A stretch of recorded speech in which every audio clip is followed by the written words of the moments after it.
Have you ever felt it? The profound soul-level exhaustion from the relentless noise of the world. A quiet yearning for something more. A truth that the chaos can no longer provide. If this feeling has found you, know that you are not going crazy, and you are not alone. This is the first whisper of your awakening. It's a divine signal that your soul is ready to come home to itself. If this message is reaching you now, it is by design. Acknowledge this sacred moment by typing "I am ready" or 777 in the comments below, and let your journey of remembrance begin. You have been taught that your power lies in connection, in being seen, in the validation of the crowd. But the deepest truth is this: the temples of true wisdom are not built in the marketplace. They are carved in the sacred silence of your own solitude. Your reality is not a reflection of your social circle. It is a direct echo of the frequency you cultivate when you are alone. To avoid this sacred stillness is to be lost in a storm of other people's opinions, a ship without an anchor, tossed on the waves of external validation. Are you ready to find your anchor? Embrace the silence and feel your energy purify. Trust the stillness and perceive your inner vision sharpen. The universe does not reveal its secrets to the hurried mind. It whispers them to the peaceful heart. This is not because life has become simpler, but because your spirit has become stronger. Imagine a roaring waterfall, powerful and loud, yet you cannot see through its turbulent water. Now, picture a perfectly still lake. Its silence holds a mirror to the heavens, and its clarity reveals the entire world beneath. Which one holds the deeper life? Your soul is that lake. It is time to let the waters calm. You must understand that your acceptance of solitude dictates the vibration of your entire life. Each day dawns with a sacred choice. Will you deliberately step into the temple of your inner quiet, or will you be swept away by the frequency of the collective noise? Your silence is not empty space. It is the architecture of your inner world. It is a sanctuary where you align with source energy, where you receive divine guidance, and where you remember the unshakable truth of who you are. A life filled with constant noise allows superficiality to take root, but a life grounded in high-vibration solitude turns every moment into a dialogue with the divine. Most people mistake desire for destiny. They wish for peace, they yearn for wisdom, but their days are a shrine to distraction. They collect spiritual tools, but never enter the workshop of their own soul. The truth is, inspiration is a fleeting visitor, but a system of sacred solitude is the temple where your higher self resides. Do you want to receive wisdom? Then create a non-negotiable ritual of silence to listen. Do you want unshakable strength? Then build a fortress of self-reflection. Your future is not a matter of hope, it is a matter of holy habits. You feel better not by doing less, but by becoming more. True, soul-deep happiness is not born from comfort. Comfort without growth is a sweet poison that lulls your spirit to sleep. You feel better when you become deeper, stronger, clearer. You feel better when you choose to face the inner storm rather than numbing the discomfort. This is not punishment. This is purpose. Every moment you spend in disciplined, conscious solitude, you are polishing your soul like a diamond. You are earning a self-respect that no external praise can ever grant you. Ask yourself, am I tired from the weight of my efforts or from the emptiness of my distractions? You cannot expect a divine harvest from shallow soil. The universe does not bend for your wishes. It aligns with your standards. The life you seek, the respect you desire, the freedom you dream of, they are all waiting for you on a higher frequency, but you cannot receive them while vibrating at the level of your old compromises. Look honestly at your life. Are your daily actions, your private thoughts, and your unspoken standards in alignment with the magnificent destiny you claim to want? Or are you asking for a palace while living by the rules of a shack? The moment you declare, "This is no longer me," your transformation begins. Not with a shout, but with a sacred inner vow. The version of you that tolerates disrespect, the one that delays your purpose, the one that seeks permission to be powerful, that version served its purpose, but it cannot enter the promised land of your future. You must have the courage to let it go. This is not about shame. It is about honor. It is about honoring the magnificent being you came here to be. Draw the line. Decide what is now beneath the frequency of your soul. Your identity is not what you say you are. It is what you refuse to compromise on when the pressure rises. It is forged in the fire of temptation when you choose your principles over your comfort, when you choose your divine contract over the crowd's approval. Every time you say no to the easier path, you are putting on another piece of your spiritual armor. Most souls are chameleons, changing their frequency to match the room. But you? You are being called to be a lighthouse, unshakable and true, whose light does not waver no matter the storm. Remember this: the way you do the smallest thing is the way you do everything. Excellence is not an act. It is a vibration. It is a frequency you tune into. When you handle every task, every word, and every moment with sacred presence, you create a life of divine harmony. The care you take in the unseen moments is broadcast to the universe, and the world will feel it. You don't need to advertise your worth. Your energy will speak for you. Be the one who never cuts corners in the temple of your own soul. To truly rise, you must surround yourself with souls who are rowing in the same direction. Your sacred circle is your mirror. It shows you the standards you are willing to accept. You cannot reach a higher vibration while tethered to energies that pull you down. This is not about judgment. It is about alignment. A soul committed to growth cannot thrive in a garden that celebrates weeds. Have the courage to prune. Your destiny requires it. Those who are meant to rise with you will match your new frequency. Those who are not will gently fall away. Trust the process. You are always teaching the world how to treat you. Your consistency is a powerful transmission. When your actions align with your inner truth, you create a presence that commands respect without ever asking for it. People feel your boundaries before you speak them. They sense your power because it is not borrowed from the outside world. It is generated from the unshakable sanctuary within. You are here to set the tone. Walk into every room as if you are an emissary of the divine, not with arrogance, but with the quiet authority of one who knows their worth is not up for negotiation. When you finally raise your standards, be prepared. Your past will rise to test you. Old habits, old relationships, and old fears will emerge from the shadows to see if you are serious. They will whisper, "Don't change, stay where it's safe." But you must understand that the comfort of the familiar is the cage that keeps you from your destiny.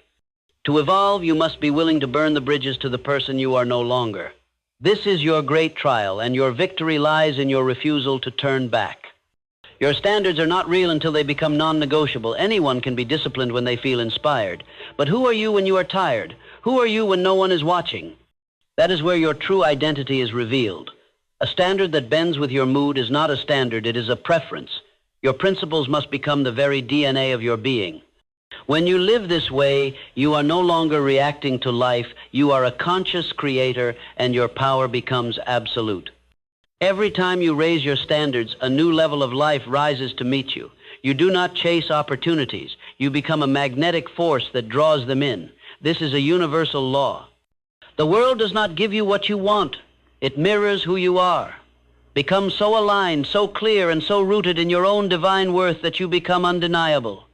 You did not come here to be lucky. You came here to be prepared. When the divine opportunity arrives, and it will not have to scramble.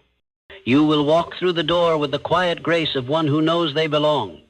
You must become your own most rigorous judge, but also your most compassionate witness.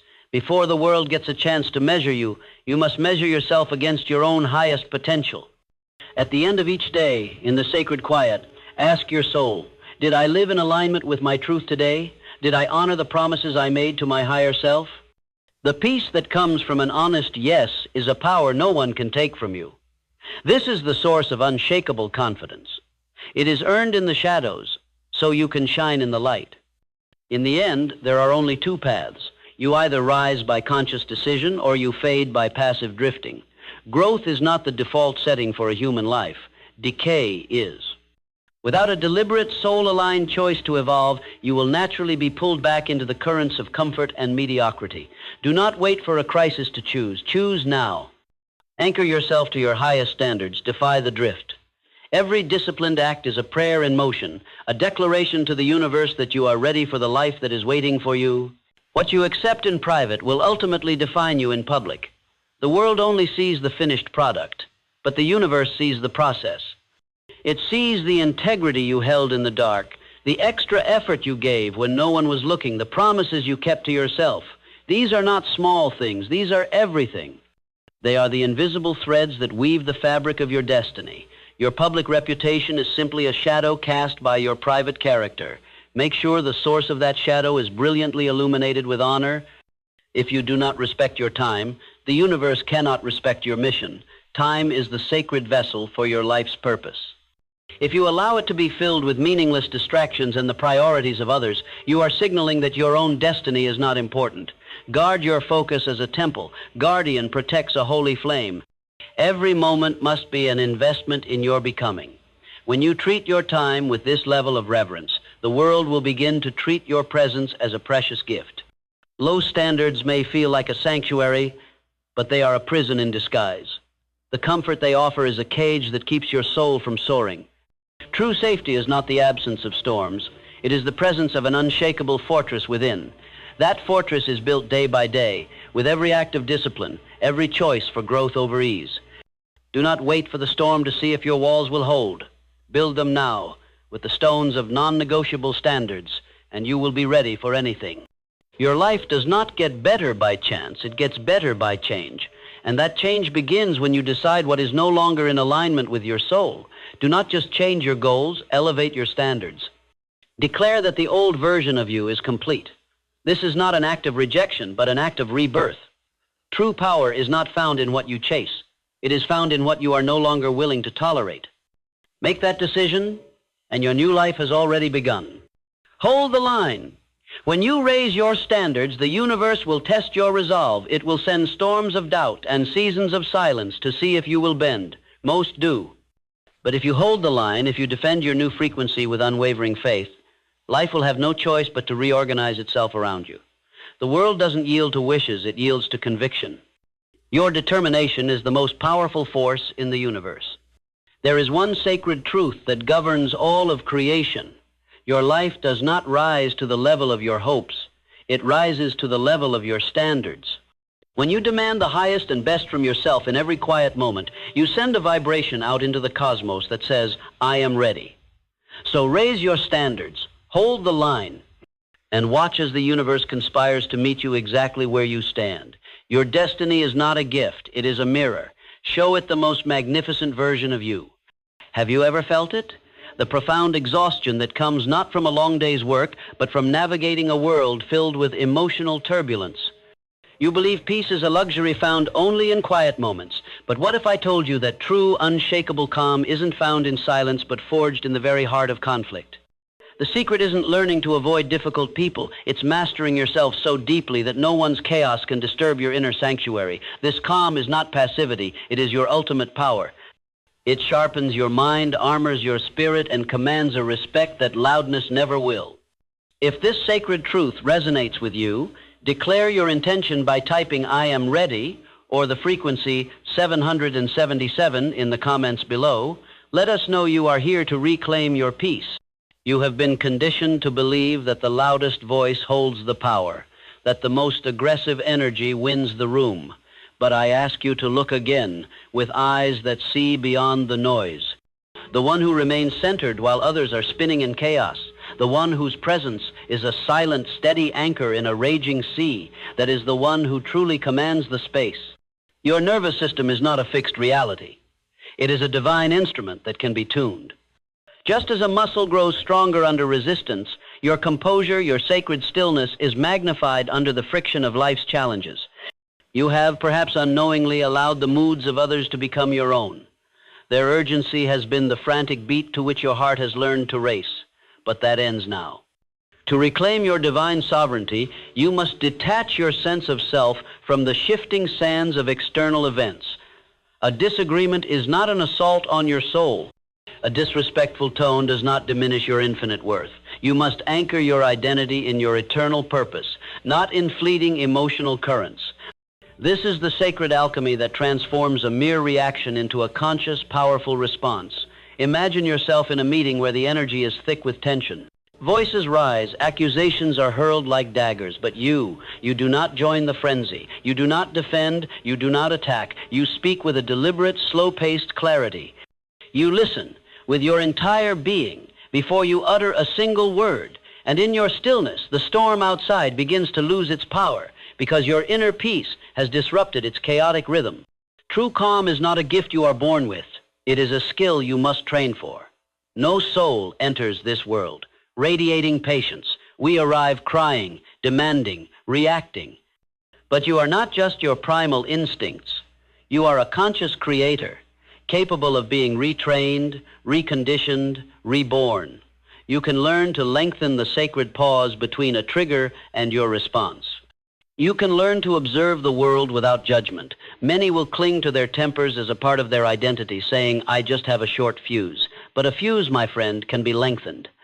It is lengthened with the holy fire of discipline. Begin by witnessing your own patterns. What words, what tones, what situations ignite your inner chaos? See them not with judgment, but with loving awareness. Then rehearse your becoming. Envision yourself in that triggering moment, but this time respond not with your old wounds, but with your newfound wisdom. Let others be loud. You must remain grounded. The greatest trap of the ego is the belief that your power must be proven, that your presence must be announced, that your worth must be shouted from the rooftops. But divine power needs no microphone. It does not perform for an audience. It simply is. It is the quiet, steady, unwavering certainty of a mountain.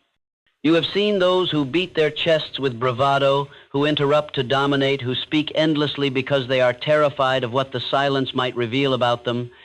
But true authority, the kind that moves hearts and shapes destinies, does not need to shout. It commands respect without ever making a demand. A grounded soul does not enter a room trying to impress. They enter with the intention to connect, to listen, to understand. And when they do speak, their words carry the weight of worlds, not because of their volume, but because of their immense value. Restraint is the highest and most profound expression of power. Imagine the scene. You could annihilate them with a single, perfectly aimed sentence. You could expose their fragile ego, humiliate them in front of the world, and walk away victorious. But you don't. Not because you are weak, but because you are so incredibly strong that you have transcended the need to prove it. That choice, that divine restraint, is not passivity. It is mastery. Most souls confuse power with brute force, believing that strength lies in striking first and reacting fastest. But power without wisdom is just glorified chaos. The true spiritual warrior knows they have the power to win any petty battle, but they choose to save their energy for the wars that truly matter. They do not fight to be right. They stand in their truth and allow others to find their own way. You must learn to speak like a surgeon, not a swordsman. Words are not weapons for your ego. They are sacred instruments of creation. They can heal or they can harm. They can build worlds or they can burn them to the ground. A swordsman swings recklessly, driven by the heat of the moment. But a surgeon moves with precision, with purpose, with a profound understanding that every incision matters. In moments of high stress, most will raise their voices, believing loudness equates to strength. But you must do what few can. Lower your voice, slow your speech, and let your calm become the most dominant frequency in the room. When you speak from this place of centered power, your words don't just convey information, they transmit peace, they anchor the chaotic, and they guide the lost. Patience is not the act of waiting. It is the art of enduring with purpose. You have been told that patience is a passive, weak state. But this is a profound misunderstanding. True patience is an active, vibrant force. It is the quiet, unshakable strength to hold your ground when every fiber of your being is screaming for you, to rush, to react, to retaliate. The world glorifies speed, but the universe reveres divine timing. While others panic and try to force outcomes, you step back, you observe, you build your empire in silence. You trust that the delay is not a denial, but a sacred period of preparation. The universe is not punishing you, it is polishing you, and when your moment arrives, it will not catch you off guard. It will find you perfectly, divinely ready. Every emotional outburst costs you a piece of your soul. Each time you lose your temper, you are paying a toll with your respect, your clarity, and your precious life force. Anger may feel like power in the heat of the moment, but when the fire subsides, you are often left standing in the cold ashes of what could have been. Your energy is your most sacred currency. Do not waste it on trivial conflicts. Before you react, ask your soul, is this truly worth the price of my peace? The answer almost always will be no. Learn to hold your fire, not to suppress it, but to channel it into the sacred work of your life's mission. Inner stillness is your greatest defense. You cannot control the chaos of the world, but you have absolute dominion over your response to it. That sacred space between the world's noise and your inner peace is your fortress. Stillness is not passivity. It is a shield forged in the fires of self-awareness. It is the sanctuary that no insult can breach, the holy ground no storm can flood. The master does not try to silence the world. They cultivate a silence within themselves that the world cannot touch. They do not wait for peace, they bring it with them. This is not detachment from life. It is a profound command over it. You are the mirror, not the fire. When others approach you with conflict, they are unconsciously hoping you will match their chaotic frequency. Your reaction is the fuel they seek. But when you refuse to ignite, when you instead choose to become a calm, clear mirror, their fire has nowhere to go but back to its source. Your stillness forces them to see a reflection of their own inner state. This is not weakness. This is the highest form of spiritual strategy. You are not avoiding the confrontation. You are owning it by refusing to fight on their low vibration terms. You are here to build, not to burn. Be the mirror, be the stillness, be the light. Calm is the unmistakable signature of a disciplined life. It is not a random occurrence. It is the quiet, cumulative reward of choices made in solitude. It is the natural byproduct of holy habits that the world often overlooks. You do not stumble into a state of calm. You rise into it because you have already won the war within yourself. The soul who lacks discipline is a ship without an anchor, tossed by every wave. But you have trained. You rise before the sun, not for the sake of hustle, but for the sake of sacred alignment. You move your body, you nourish your mind, you set your intentions before the world has a chance to set them for you. You have built your peace, brick by sacred brick, and when the storms of life arrive, you are not just ready, you are the calm within the storm. Your face is the front door to your mind. Before you utter a single word, your expression has already spoken volumes. In those first crucial seconds of any encounter, your face broadcasts your inner state to everyone watching. The slight tension around your eyes reveals anxiety you thought you'd hidden. The tightness in your jaw exposes irritation you believed was under control. The world reads you like an open book and judges accordingly. This is why mastering your expression becomes essential for anyone seeking true influence. Your face serves as the first line of communication, setting the tone for every interaction that follows. When you fail to govern this silent language, you surrender control before the conversation even begins. Consider the power dynamics at play. Walk into any boardroom, family gathering, or a social situation, and observe how quickly people assess newcomers. Their eyes dart across faces, searching for telltale signs of confidence or insecurity, strength or weakness. Within moments, they've formed opinions that may take hours to change. If they can be changed at all, the untrained person becomes a victim of their own transparency. Their face betrays every emotional fluctuation, every moment of doubt, every flash of anger. They wear their hearts on their sleeves and wonder why others seem to hold all the cards in negotiations, relationships, and leadership scenarios. But the person who has learned to command their expression operates from an entirely different position. When confronted with challenging news, they maintain composure. Their breathing remains steady. Their gaze stays level. Their mouth neither tightens nor trembles. Those watching see someone unshakable. A person who cannot be easily rattled or manipulated. This composure isn't about deception or emotional suppression. Rather, it represents the highest form of self-governance. You acknowledge your feelings without allowing them to dictate your presentation to the world. You experience the full range of human emotion while choosing how much of that experience to share through your expression. The practical benefits extend far beyond mere appearances.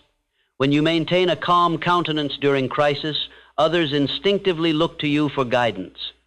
Your steady presence becomes an anchor in turbulent situations. People gravitate toward those who appear unshaken because such individuals suggest safety and competence. Training begins with simple awareness. Start by observing your face throughout the day. Notice when your expression shifts with your emotions. Catch yourself mid-furrow or mid-squall.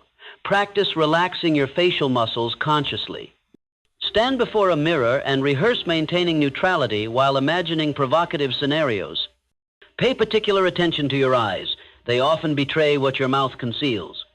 Train them to remain soft yet focused, avoiding the darting glances that signal nervousness or the hardened stare that suggests aggression. Your mouth should rest naturally, neither purged with disapproval nor tight with tension. This discipline transforms how others perceive and interact with you. Colleagues begin treating you as someone who can handle pressure. Friends confide in you more readily. Trainers approach with respect rather than testing your boundaries. Your face becomes your most reliable tool, not for hiding who you are, but for choosing how and when to reveal yourself. In mastering this silent signal, you claim authority over your own narrative and step into the quiet confidence that changes everything. Do not match energy. Set the tone. Society conditions you to be a mirror. When someone raises their voice, you raise yours higher. When aggression meets you at the door, you answer with equal force. When mockery comes your way, you return it with interest. This reflexive matching feels natural, even justified. But every time you mirror another's energy, you surrender your autonomy and become their emotional puppet. The path to true influence lies in the opposite direction. Instead of reflecting what others bring to you, you must learn to direct what fills the space around you. You become the source, not the echo. You set the emotional temperature rather than simply registering it. This shift transforms every interaction. Walk into a room carrying your own energy rather than waiting to absorb what's already there. When chaos enters your presence, you don't join it, you contain it. When panic seeks to spread, you become the steady center that calms the storm. This isn't passive resistance, it's active leadership of the emotional environment. Consider the profound difference in approach. The reactive person enters each situation as a blank slate, ready to be written upon by whatever energy dominates. They become angry in angry rooms, anxious around anxious people, defeated in defeated spaces. They mistake this adaptability for social skill, never realizing they've abandoned their core self in the process. The person who leads energy operates from an entirely different foundation. They know who they are before they enter any room. Their emotional state isn't up for negotiation. They carry their own weather system and share it generously with everyone they encounter. Watch this principle in action during high-stakes moments. In heated negotiations, while others escalate their intensity, the energy leader remains deliberately calm. They speak more slowly as others speak faster. They lean back as others lean forward.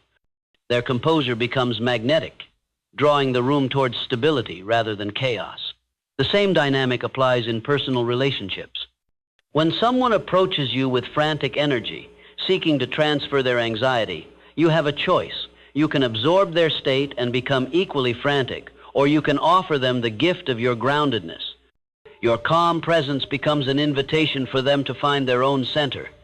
This skill requires constant vigilance and practice. Notice when you begin mirroring someone else's emotional state. Catch yourself in the moment when their anger starts becoming your anger. Their worry starts becoming your worry. Step back, breathe. Remember who you are when no one else is influencing you. The benefits extend far beyond individual interactions. Teams look to energy leaders during crises. Families rely on them during turbulent times. Organizations promote them because they bring stability to unstable situations. These individuals become invaluable not because they're the loudest or most aggressive, but because they're the most consistent. Your emotional state becomes your greatest asset when you learn to govern it independently. You stop being a thermometer that simply registers the temperature of your environment and become the thermostat that actually controls it. You discover that presence isn't about forcing others to change. It's about remaining so firmly rooted in your own center that others naturally gravitate toward the stability you represent. In mastering this principle, you claim your place as an architect of atmosphere rather than a victim of circumstance. The man who pauses wins. Between every trigger and your response lies a sacred space. A moment so brief most people never notice it exists. Yet within this microscopic gap between stimulus and reaction, your entire destiny takes shape. This is where character is forged, where wisdom emerges, and where the difference between greatness and mediocrity is decided. The untrained mind recognizes no such space.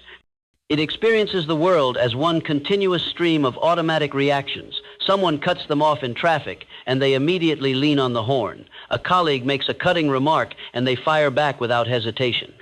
A family member pushes their buttons, and they explode before they even realize what's happening. They live their entire lives as prisoners of their first impulses, but the person who discovers this pause gains access to a profound power. In that single breath, that momentary delay, that heartbeat of stillness, They step outside the chain of automatic reactions that govern most human behavior. They become the author of their response rather than its victim. Consider what happens in this space. When someone delivers harsh words intended to wound you, your initial impulse might be to wound them back. But if you pause, even for the span of one deep breath, something remarkable occurs. The raw emotion begins to settle. Your higher faculties engage. You can choose a response that serves your long-term interests rather than your momentary feelings. This pause isn't hesitation born of weakness. It's deliberation born of strength. The master craftsman doesn't strike the chisel hurriedly. He measures twice and cuts once. The seasoned general doesn't react to every provocation from the enemy. He responds according to strategy, not emotion. The wise person doesn't speak every thought that enters their mind. They select words that build rather than destroy. The pause creates space for your best self to emerge. Without it, you're governed by your most primitive impulses. The part of you that seeks immediate gratification, instant revenge, quick fixes to complex problems. With it, you access your capacity for patience, wisdom, and strategic thinking. You respond from your values rather than your impulses. This practice transforms every aspect of your life. In heated arguments, instead of escalating with the first cutting remark that comes to mind, you pause and choose words that seek understanding rather than victory.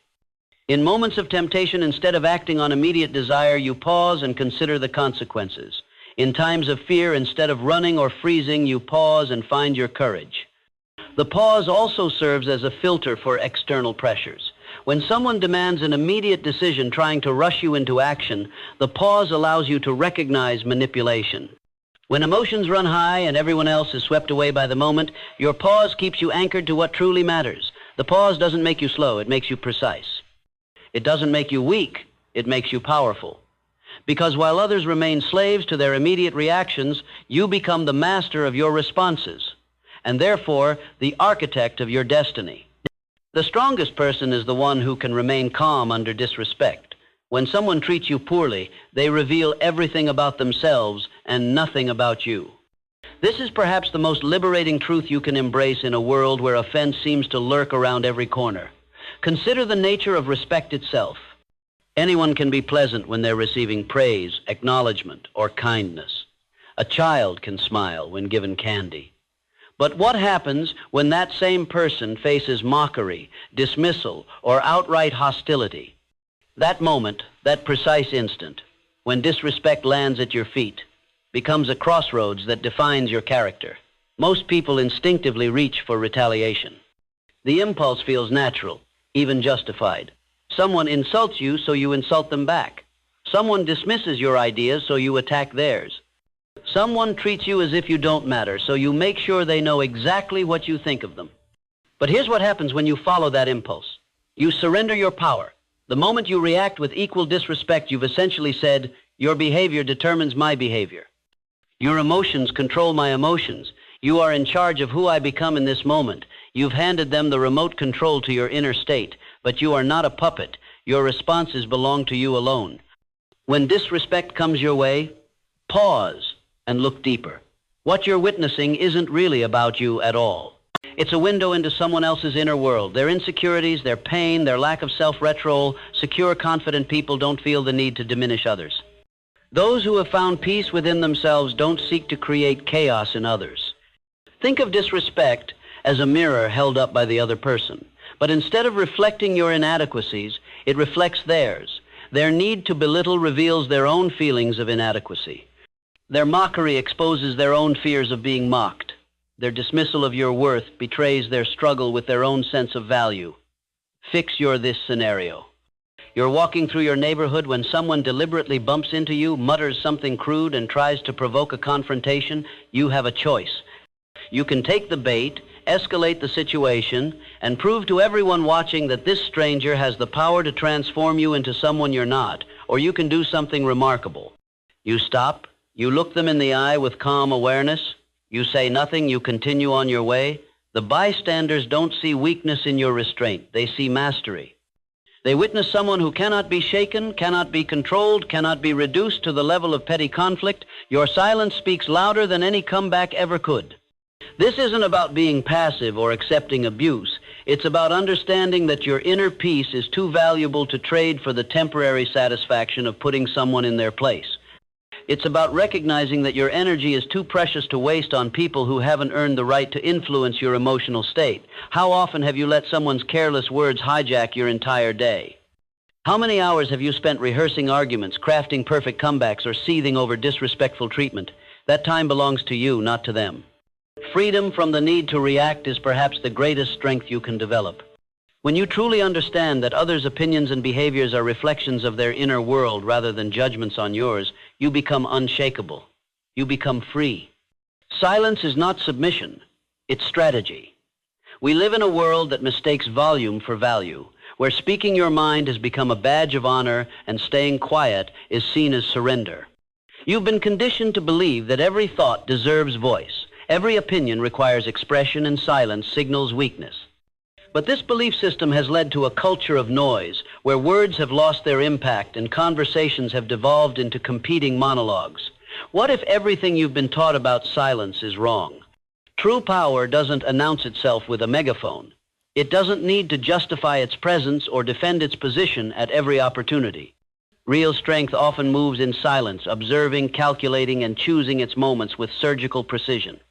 When you choose silence over immediate reaction, you're not retreating, you're strategizing, you're conserving your most valuable resource, your energy. Every word you don't speak in anger is energy you can redirect towards something meaningful. Every argument you don't engage in is mental bandwidth you can allocate to solutions rather than problems. Consider the nature of revelation. When you remain silent, something fascinating happens. Others fill the void. They project their insecurities, expose their assumptions, and reveal their true motivations. Your silence becomes a canvas onto which they paint their inner landscape. They tell you exactly who they are, what they fear, and what drives them, all without you saying a word. This discomfort with silence runs deep in human psychology. We're wired to interpret quiet as tension, and tension demands resolution. When you refuse to provide that resolution through hasty words, you create a psychological vacuum that others feel compelled to fill. They talk more, explain more, justify more. They give you information they never intended to share, simply because your silence makes them nervous. Think about your most memorable conversations. Were they memorable because someone spoke incessantly, or because someone said exactly the right thing at exactly the right moment? Precision beats volume every time. When your words are rare, they become precious. When you speak sparingly, people listen intently. Picture yourself in a heated discussion where everyone expects you to explode with counter-arguments and emotional responses. Instead, you lean back, you listen, you observe the dynamics at play. Who's trying to prove what? Who's masking insecurity with aggression? Who's actually worth engaging with? Then, when the chaos reaches its peak, you deliver a single, well-crafted sentence that cuts through the noise like a blade through silk. The room goes quiet. Not because you shouted louder than everyone else, but because you waited for the perfect moment and struck with precision. Your restraint gave your words weight that no amount of volume could provide. Reflect on your recent conflicts. How many times did you say too much too quickly? How often did you wish you had paused, breathed, and chosen your words more carefully? Most arguments aren't won by the person who speaks first or loudest. They're won by the person who speaks wisest.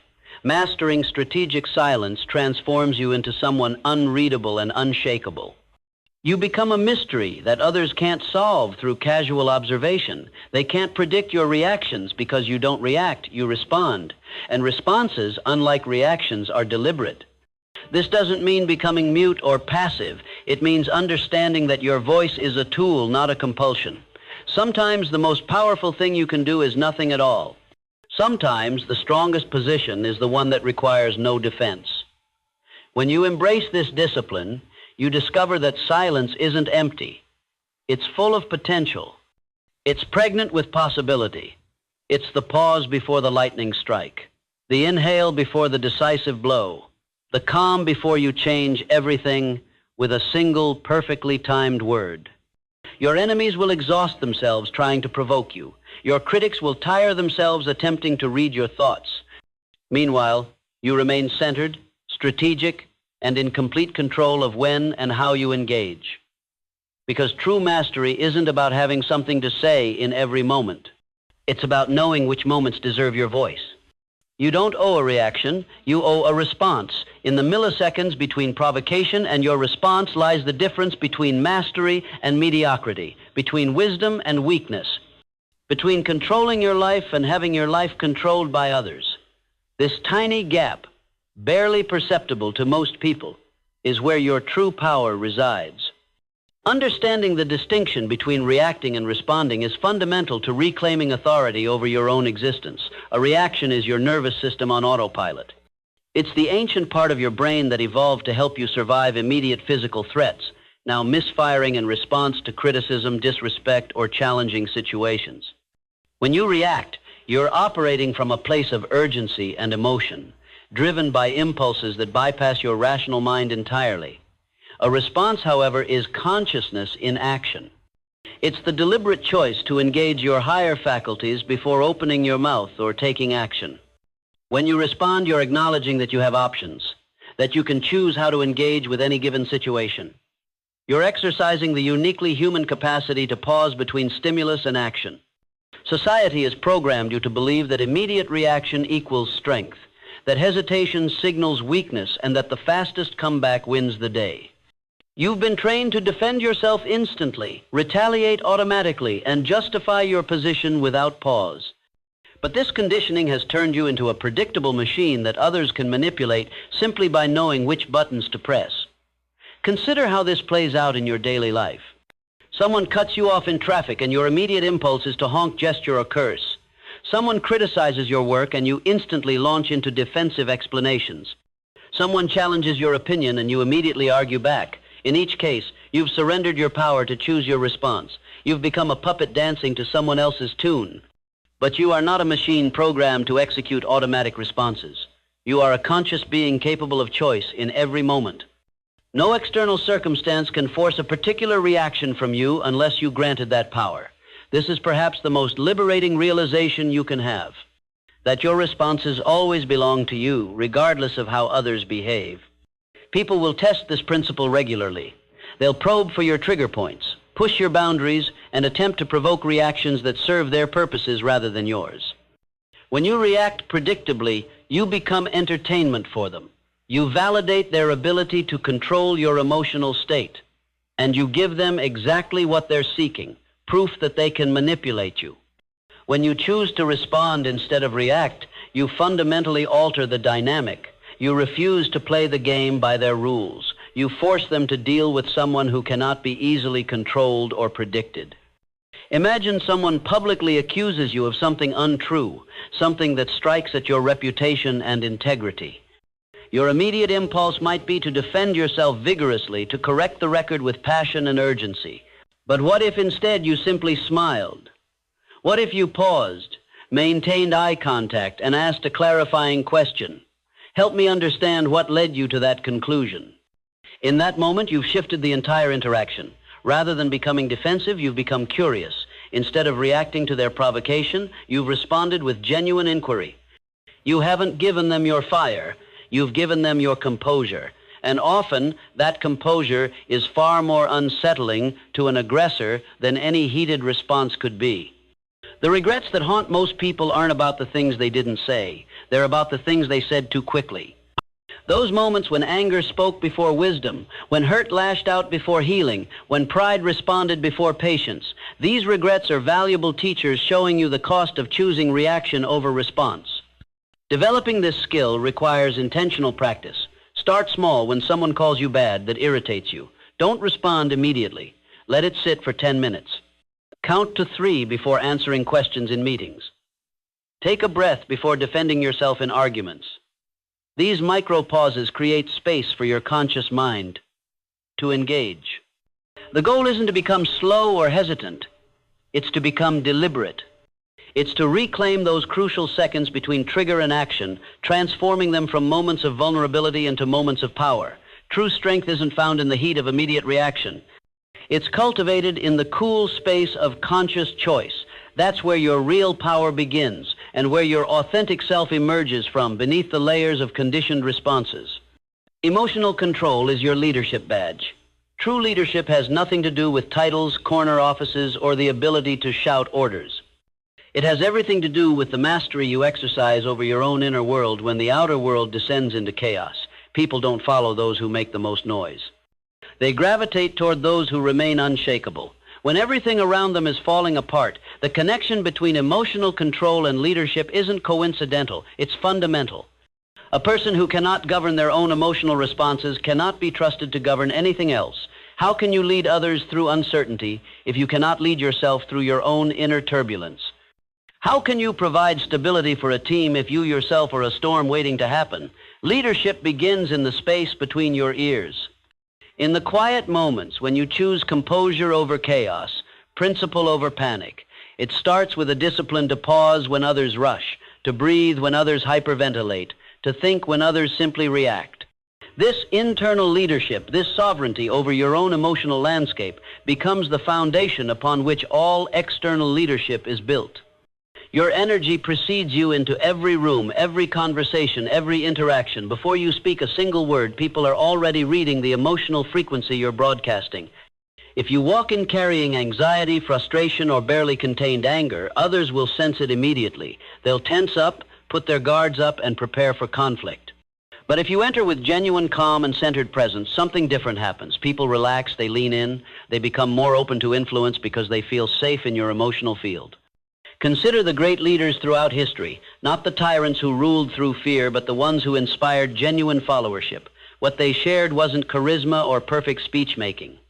It was an unshakable composure that others found magnetic. They didn't collapse when circumstances turned against them. They didn't let external pressure corrupt their internal balance.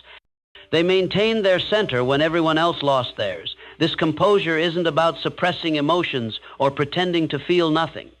It's about processing emotions consciously rather than being processed by them. It's about feeling the full weight of a situation without letting that weight crush your ability to think clearly and act wisely.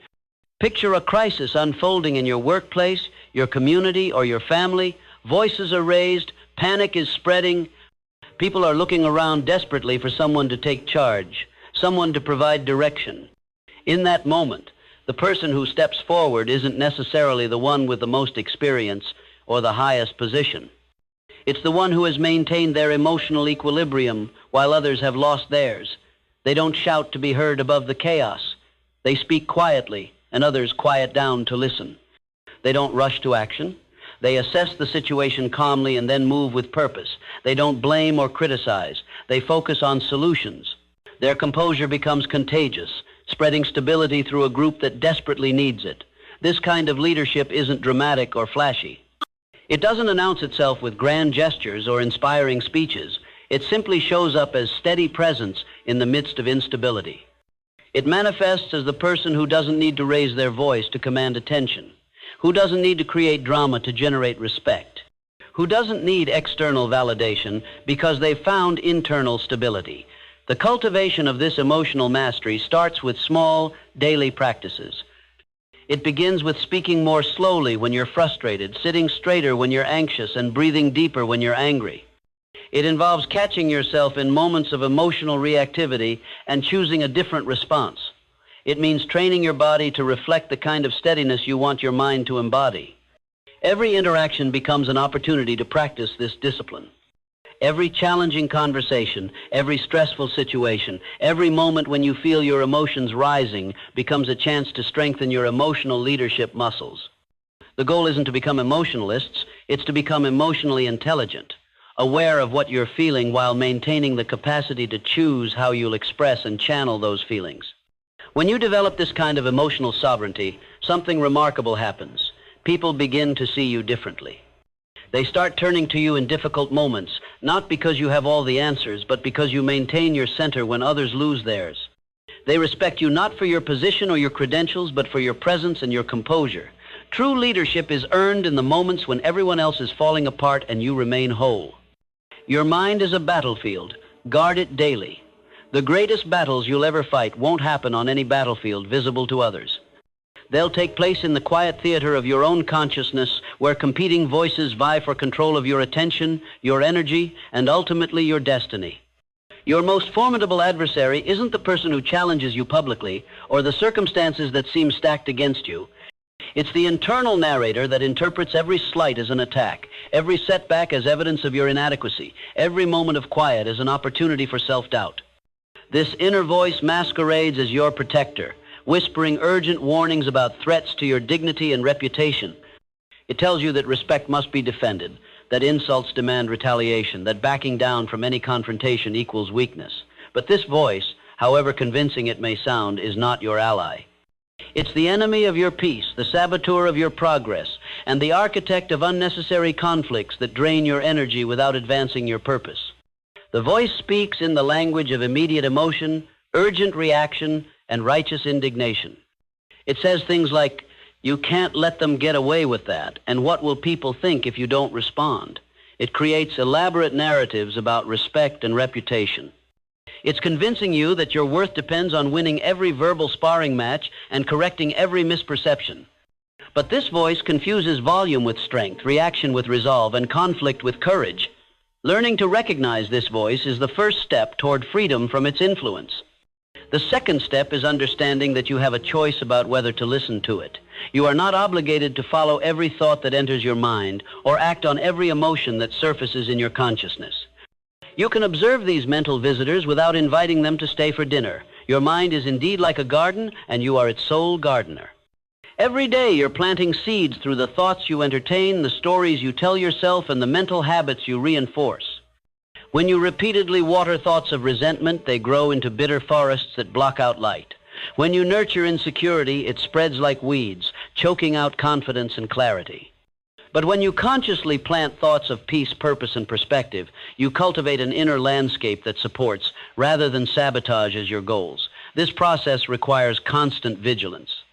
Your mind doesn't naturally filter out destructive thoughts, any more than your garden naturally prevents weeds from growing. You must actively choose which thoughts deserve your attention and which ones should be uprooted before they take hold. Consider a real scenario. Someone spreads false information about you, damaging your reputation in ways that feel deeply personal and unjust. Your immediate mental response might be a torrent of angry thoughts about the unfairness of it all, the need to set the record straight, and the importance of defending your character. These thoughts feel urgent and righteous, but pause and ask yourself, will this matter in 5 years? Will engaging in this battle serve your long-term goals, or will it simply drag you into the mud with someone who has already chosen to operate from that level? When you step outside the emotional immediacy of the moment and view the situation from the perspective of your future self, the answer often becomes clear. Most of these conflicts that feel monumentally important in the heat of the moment fade into irrelevance with time. The energy you spend fighting them is energy stolen from building something meaningful. The people you admire for their calm presence and unshakable composure didn't achieve that state through luck or favorable circumstances. They developed the discipline to stand guard at the entrance to their minds, carefully screening which thoughts gain admission and which ones are turned away at the door. This mental discipline transforms everything. When you stop giving power to every negative thought that crosses your consciousness, you discover reserves of energy you never knew you had. When you refuse to engage in mental battles that don't serve your purpose, you find yourself with time and attention to invest in what actually matters. The path to this kind of mental freedom starts with a simple daily practice, pausing before you react to your own thoughts. When that familiar voice starts urging you toward conflict, take a breath and ask whether this thought serves your highest good. Most of the time, you'll find it doesn't. Your mind can be your greatest ally or your most persistent enemy. The choice is yours, made fresh each day, one thought at a time. You can't win every battle, but you can win yourself. There's a fundamental truth that most people never grasp. Proving you're right and being right are two entirely different things. One serves your ego, the other serves your peace. One demands endless energy, defending positions that don't need defending. The other allows you to conserve that energy for pursuits that actually matter. The desire to be understood runs deep in human nature. When someone mischaracterizes your position, dismisses your contributions, or attacks your character, every fiber of your being screams for vindication. You want to set the record straight, to make them see your perspective, to win acknowledgement that you were correct all along. But here's what experience teaches. Some people don't engage in discussion to reach understanding. They engage to create chaos. These individuals aren't seeking truth or resolution. They're hunting for emotional reactions. They want to see you flustered, defensive, and drawn into their preferred battlefield of petty conflict. They thrive on the energy of argument itself, not on the substance of what's being argued. When you recognize this pattern, you face a crucial choice. Enter their game and inevitably lose your composure or refuse to play entirely. Walking away from such confrontations isn't retreat, it's strategy. It's the recognition that your time, energy, and peace of mind are finite resources that deserve careful allocation. Not every provocation merits a response. Not every slight requires correction. Not every wrong opinion needs your input to set it right. This principle challenges everything our culture teaches about strength and weakness. We've been conditioned to believe that real strength means never backing down, always fighting back and proving our worth through verbal combat. But this conditioning confuses aggression with power, reaction with resolve. True strength often looks like restraint. Real power sometimes manifests as the refusal to engage. Picture yourself in a meeting where someone launches an unfair attack on your work or character.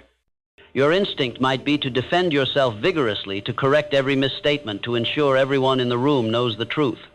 But what if instead you simply responded, "Thank you for sharing your perspective," maintained eye contact for a moment, and then redirected the conversation to more productive matters? The impact would be profound, not because you won the argument, but because you refused to have it.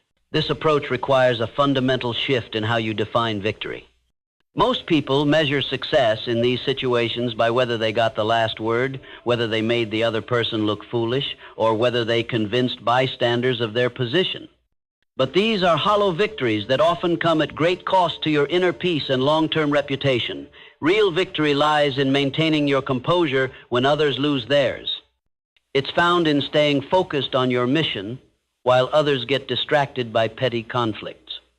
It's achieved by protecting your peace like a valuable treasure, not squandering it on people who don't appreciate its worth.